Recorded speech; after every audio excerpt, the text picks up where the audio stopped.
There's one syllabus in SBL covering leadership. In fact, this is the first thing in the syllabus list of SBL. You will see leadership as the first syllabus that is included in SBL. I would think it's quite reasonable because SBL itself, the name is Strategic Business Leader. So leadership must come first to let the candidates to understand what does it mean by leadership, what does it mean by a leader, and what types of leadership styles that we have and so on, so that we can continue to lead the entire company. Then only we talk about corporate governance, we talk about strategic planning, strategic choices, we talk about risk management, internal control, and also the organizational changes. So I think it makes a total sense. It totally makes sense to introduce leadership as the first syllabus of SBL.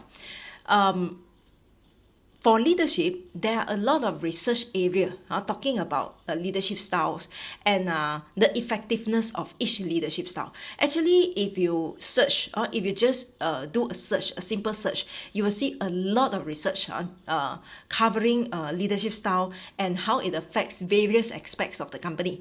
I think it's a very good source of information. If you have the time and if you are interested, you should actually search and read some of the articles. But then what I want to tell you in this video is, because there are a lot of research talking about different leadership style and the effect of leadership style, the terms that they use in different research may be different, right? May not be the same. Like for example, the very famous leadership style that we have, not say famous, the common terms that of the leadership styles that we know is like autocratic leadership style, democratic leadership style, but it is not used.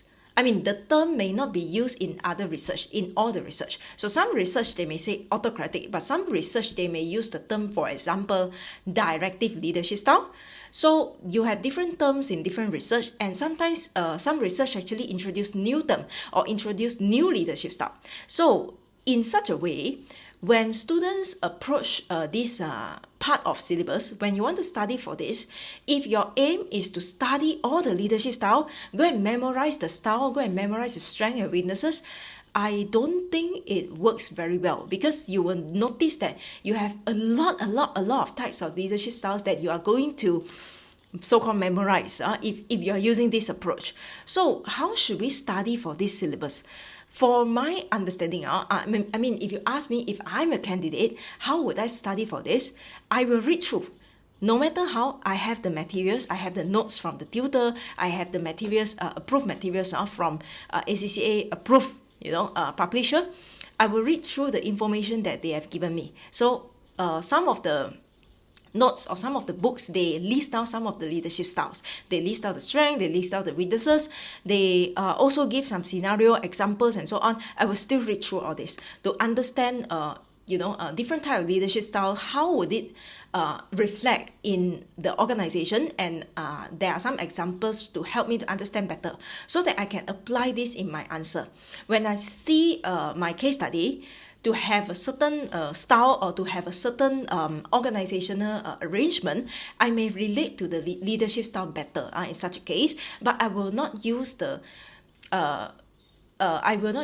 method of memorizing. I will not memorize all the style, but I will read through and I may read some research to enhance my understanding, and automatically I will remember a few style. And even if I don't remember the leadership style, the name of the leadership style, I can describe the leadership style.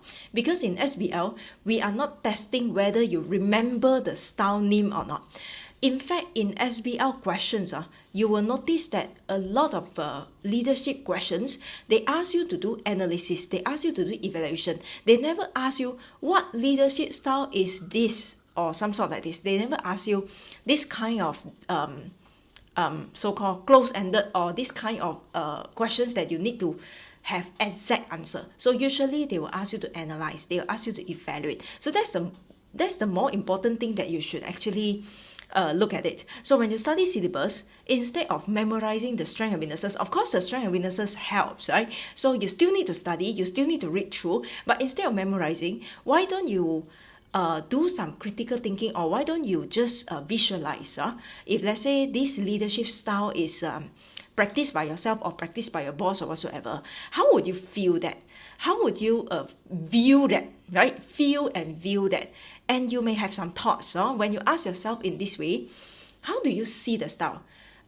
When my manager is having this style, then how it affects the entire team, how my manager leads the entire team, how my entire team member thinks about my manager. So if you look at leadership style, so-called, this part of syllabus in such a way, you will notice that without the need of memorizing, you will be able to see how leadership style actually affect the organization. Now, if you are full-time students, you do not have manager to visualize or what, it doesn't matter. You can just think about your class rep. How is the style of your class rep? Okay, maybe you know another class rep from another class. Then how is the style of another class rep? What's the difference between these two? So you can do some self-case study, I would say, a self-case study about this. Then you will be able to see the difference, to be able to better understand how the leadership style actually affect, the members, the followers, right? Or you can think about it as your lecturer. Lecturer is also a leader. So how is the style of this lecturer? How does this lecturer motivate us?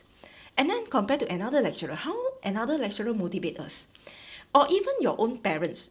Your father maybe is the one that maybe most of the time give instructions to the members of the family. Then how is the style of your father, right? So I would definitely believe that you will meet a few leaders in your life. So you can just recall about it and then start to do the evaluation, so-called, start to see how this particular style actually affect the followers that this person is taking care of. So that will help you to better prepare yourself to actually answer the question, rather than just stressing on whether I have memorized all the leadership style that I have in my books, right? So I hope this gives you some understanding.